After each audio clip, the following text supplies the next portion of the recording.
భక్తులకు శంకరుడు ఏవివ్వగలడు అంటే తనకన్నా పై స్థానం ఇవ్వగలడు. తనకన్నా పై స్థానం ఏముంది కనుక అంటే ఆయనకి కోరిక తీరక కాళహస్తిలో తాను కిందుండి కొండ మీద తీసుకెళ్ళి తిన్నడిని కూర్చోబెట్టాడు. అందుకే కొండ మీద తిన్నడు ఉంటాడు, కొండ కింద శివుడు ఉంటాడు. ఒరే నేను కింద ఉంటాను, నువ్వు పైన ఉండరా అన్నాడు.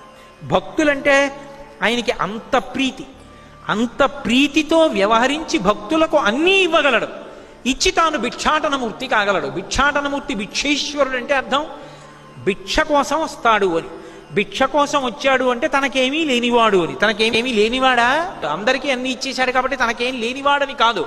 ఒరే నీకు అన్నీ ఇచ్చానని అనుభవిస్తూ ఉండిపోవడం కాదు. నీ బుర్రలో నాకు చోటు తరించిపోతావు, మళ్ళీ పుట్టవలసిన అవసరం ఉండదు.